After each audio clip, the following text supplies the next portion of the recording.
Pemirsa, jangan lupa subscribe YouTube channel Official iNews dan nyalakan loncengnya.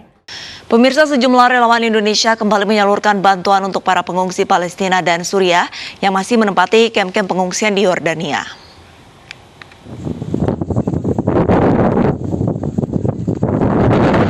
Yordania menjadi negara penampung terbesar bagi ribuan pengungsi asal Palestina dan penampung kedua terbesar para pengungsi Suriah. Jumlah pengungsi Palestina sekitar 2,5 juta jiwa dan pengungsi Suriah sekitar 1 juta jiwa. Para pengungsi Suriah menghuni Kamp Al-Ba'ad di Provinsi Mafraq, serta Kamp Deviana dan Kamp Romshiah di Provinsi Irbid di perbatasan Yordania dan Suriah. Sedangkan pengungsi Palestina tinggal di Kamp Suf dan Kamp Gaza di Provinsi Jerash, serta Kamp Shuknah di Provinsi Zarqo, Yordania.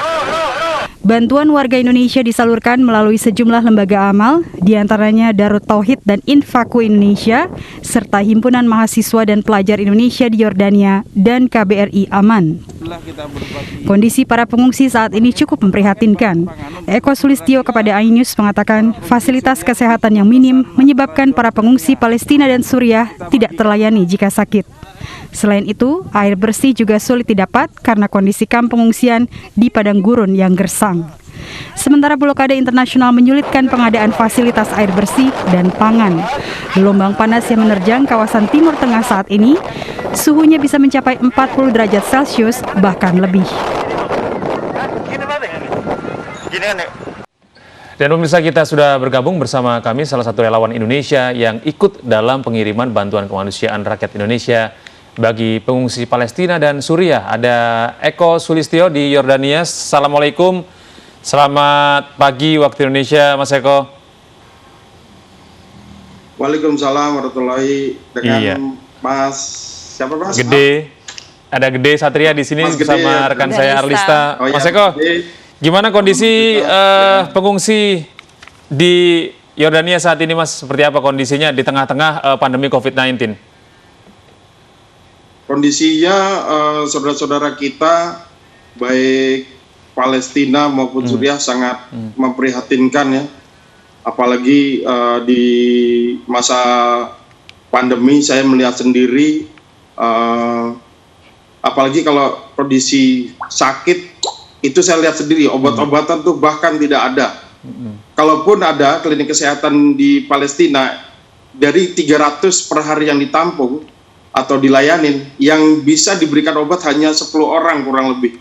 Bisa kita bayangkan betapa sulitnya karena memang fasilitas kesehatan tidak ada. Minim ya. Itu yang saya lihat. Mas Eko, dan bahan makanan itu ya siap. Mas Eko, kalau kita melihat saat ini selain dari Indonesia, apakah ada bantuan dari negara lain atau hanya kita aja nih yang saat ini menyalurkan bantuan? Mas Gede, kita kebetulan pendistribusian menggunakan lembaga kemanusiaan lokal yang memang ditunjuk oleh pemerintah setempat dan diakui oleh Departemen Sosial setempat.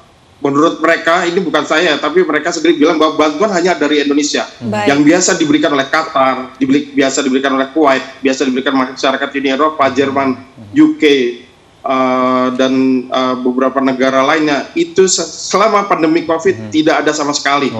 Sehingga bantuan hanya dari Indonesia saat ini yang bisa, dan itu saya bisa lihat sendiri dari data yang masuk dari NGO atau lembaga kemanusiaan yang bermitra dengan kita di lokasi gitu, Mas Gede. Baik, Mas Eko tadi sempat disampaikan bahwa untuk kondisi pengungsi saat ini lebih membutuhkan bantuan berupa obat-obatan seperti itu ya. Lantas untuk fokus pemberian bantuan dari Indonesia ini berupa apa, Pak?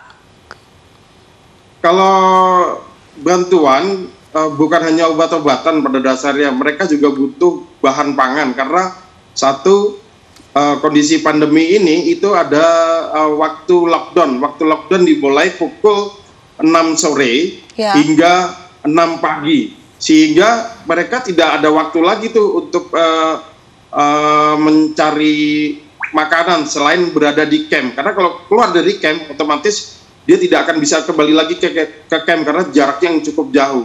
Nah, oleh karena itu kami fokuskan ke bahan makanan karena memang mereka tidak punya bahan pilihan lain selain bahan makanan, dan bahan makanan ini aja, contoh Palestina itu ada 4,4 juta data yang terbaru pengungsi Palestina, sedangkan kita hanya bawa ribuan paket, itu kurang sekali.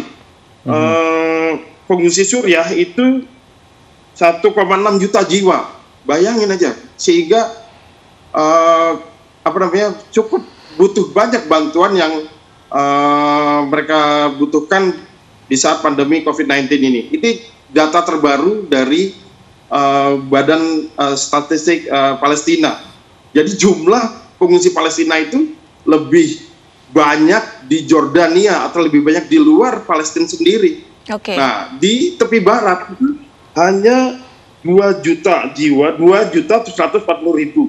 Di di Gaza itu ada kurang lebih 2 juta juga. Jadi justru lebih banyak saudara-saudara kita Palestina yang berada di luar Palestina, ya? Jordania, di pengungsian. Begitu juga Suriah. Ya, lalu apa sih kendala yang dihadapi menyalurkan bantuan dalam kondisi bentrokan saat ini, Mas? Yang kendala bagi kami yaitu masalah jam, ya, karena memang punya batasan waktu. Jadi kita tidak boleh berlama-lama ada di camp, terus apalagi posisinya di perbatasan. Nah, contoh camp Aguar. Camp Aguar itu dekat sekali, hanya 2 km dengan Palestina yang saat ini perbatasan itu dijaga oleh Israel. Itu kita hanya 2 kilo. Jadi kita kelihatan itu. Yeah. Nah, itu cukup sulit karena kita tidak mungkin memberi bantuan di daerah sana, karena kalau kita kembali ke camp tempat kita menginap itu membutuhkan waktu. Nah, itu kondisi saat ini. Apalagi di daerah situ juga mulai kendaraan-kendaraan tempur militer bersiaga tuh di perbatasan antara Jordania dengan Palestina yang saat ini diduduki oleh Israel. Itu hari ini tank-tank dan kendaraan lapis baja sedikit banyak ada di daerah Aguar. Padahal di situ adalah salah satu camp yang ada camp pengungsian juga. Kita sudah masuk memberikan air bersih dan bahan makanan, dan tentunya dibutuhkan sangat banyak bantuan di daerah sekitar situ karena memang berdekatan sekali dengan Palestina. Baik. Tepi barat. Terakhir, Mas Eko, lalu bagaimana caranya agar kami warga Indonesia ingin berpartisipasi begitu memberikan bantuan, seperti apa caranya, Mas Eko?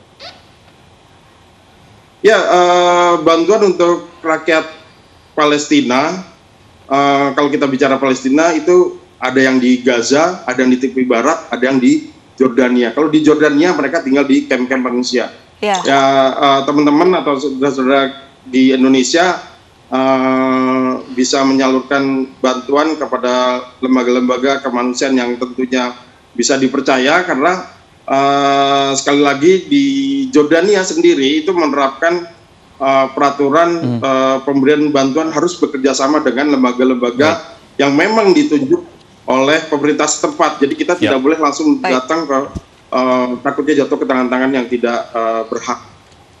Baik, terima kasih banyak atas sharing dan informasinya, Mas Eko Sulistyo, relawan yang mengurusi pengungsi di Palestina.